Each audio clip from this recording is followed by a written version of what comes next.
Most people believe a simple lie, that more medical tests equal better health. We think if we just scan, poke, and prod enough, we'll find the problem and fix it. But what if I told you that some of the most popular checkups, the ones millions of Americans pay for every single year, are actually increasing your risk of unnecessary surgery, crushing anxiety, and financial waste? Reports from major health organizations suggest that up to 1/3 of routine medical tests lead to false alarms or procedures you never actually needed. Yet almost no one talks about this. Today, we are exposing 5 health checkups you should think twice about. Whether you're 18 or 80, this information could save you thousands of dollars and, more importantly, save your peace of mind. Number 1 is a test that is trending all over social media right now, and it is trapping thousands of young people in a cycle of fear. I'm Akash Dev, an Ayurvedic doctor from India, obsessed with exploring the truth about health. But before we dive in, just a quick reminder. While I am a doctor, I am not your doctor. This video is for educational purposes only. Always check with your own healthcare provider before making decisions about your health or changing your medical routine. Now, let's get started. Coming in at number 5, full-body preventative scans. You've seen the ads. They call them VIP checkups or executive cancer screening. They promise to scan you from head to toe to find diseases before they start. It sounds like the smart, responsible thing to do, right? Wrong. Here is the reality that the brochure doesn't tell you. When you scan a perfectly healthy human body in high definition, you are almost guaranteed to find something. Doctors call these incidentalomas. These are harmless cysts, tiny nodules on your thyroid, or benign spots on your kidneys. They are the internal equivalent of a mole on your back. They were never going to hurt you. You would have lived 100 years never knowing they were there. But once a scan finds them, you can't ignore them. You get pulled into what we call the cascade effect. The scan leads to a biopsy. The biopsy carries a risk of infection. Maybe the results are unclear, so you get surgery. Now you're recovering from an operation to remove a lump that was never dangerous in the first place. Think of it like this.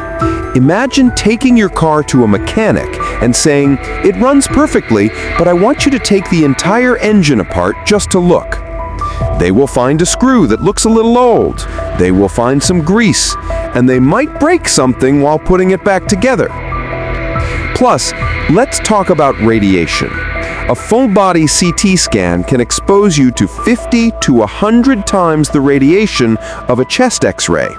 Ironically, the test you take to find cancer uses radiation that is a known risk factor for cancer. Ayurveda reminds us that true health, or swasthya, is about how you function and feel, not about structural perfection. By hunting for problems that don't exist, you invite unnecessary fear, and that stress is often more toxic to your system than the problem itself. Major organizations like the American College of Radiology advise against these scans for healthy people without symptoms. Sometimes not looking for problems that aren't there is the smartest health decision you can make. Number 4. This one is huge in the wellness community.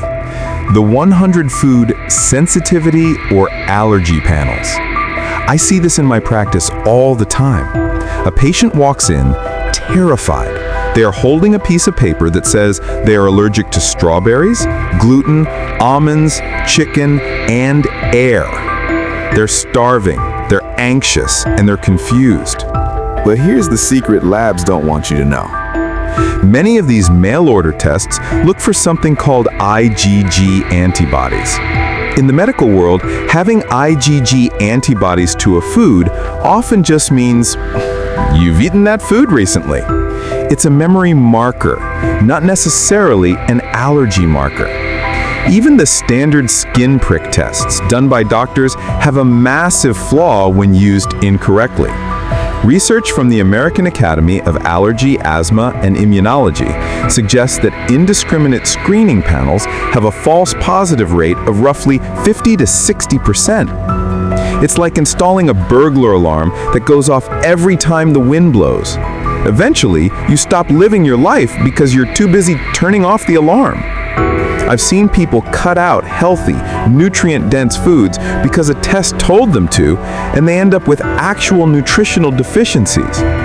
If you have real symptoms, hives, swelling, trouble breathing, go to a board-certified allergist. Test for the specific thing you suspect. Do not go fishing with a 100-item net. You will only catch anxiety. In Ayurveda, we often say the problem isn't always the food itself, but the strength of your Agni, or digestive fire, to process it. Instead of fearing nourishment, the holistic goal is to strengthen your digestion so you can handle a variety of wholesome foods without distress. Hey, quick pause. I'm sharing this because I want you to feel empowered, not scared. Health is about listening to your body, not just reading a lab sheet. If you're finding this helpful, do me a favor, hit that like button. It helps YouTube show this to more people who might be stressing over a test result right now. And if you're new here, subscribe for more health clarity. Okay, let's get to number 3. This one is a social media favorite. Number 3, hormone panels for vague symptoms like fatigue or brain fog. People feel tired. They gain 5 pounds. They see an ad for a clinic that says, check your cortisol, balance your estrogen. You pay $500. The results come back and they tell you your hormones are wrecked. But here is the biology lesson. Your hormones are supposed to fluctuate. Cortisol, for example, is high in the morning to wake you up and low at night to help you sleep. If you take a blood test at the wrong time of day, or if you are stuck in traffic on the way to the clinic, your cortisol will look abnormal.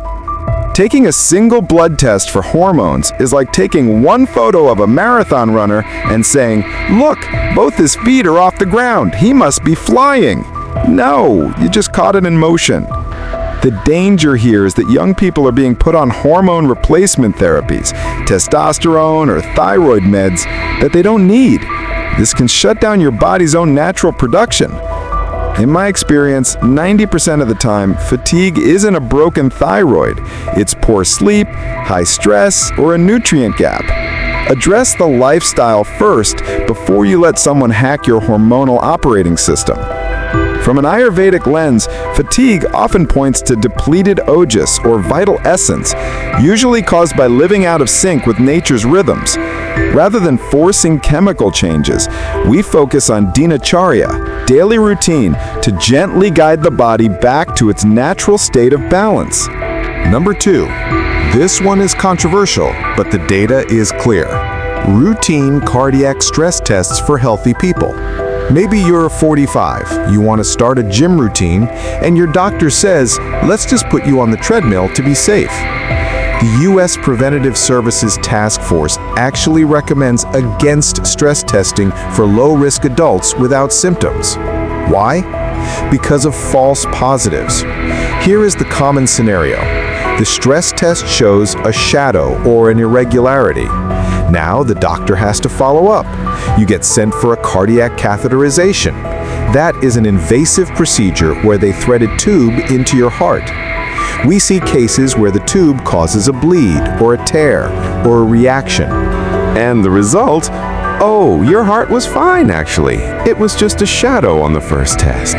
You just underwent a risky heart procedure to confirm that you had a healthy heart. If you have chest pain, yes, test.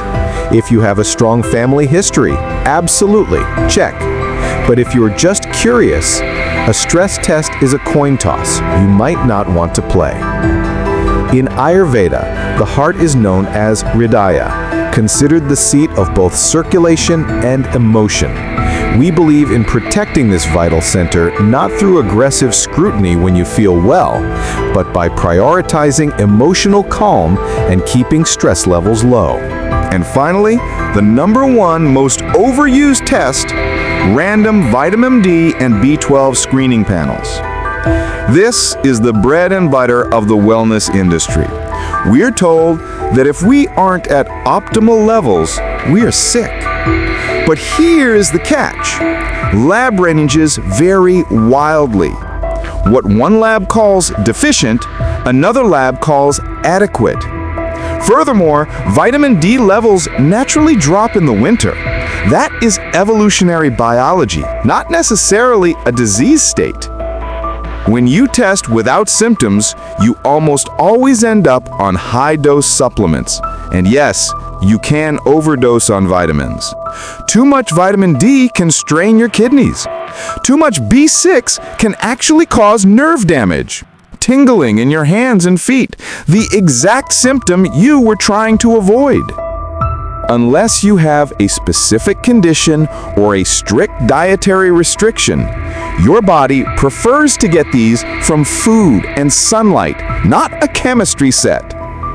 Ayurveda treats the sun and wholesome food as the original sources of vitality, believing the body absorbs these natural inputs far better than synthetic isolates. We focus on your diet to build strong tissues rather than trying to outsmart nature with high-dose supplements. So, what is the takeaway here? Am I telling you to avoid doctors? Absolutely not. I am telling you to avoid blind testing. The smartest question you can ask your doctor isn't, what else can we test? It is, if we find something on this test, will it actually change what we do next? If the answer is no, reconsider the test. Your body is incredibly wise. It speaks to you through symptoms. Listen to it first, before you let a machine speak for you. Now, I want to hear from you. Have you ever had a medical test that gave you a huge scare, only for it to turn out to be nothing?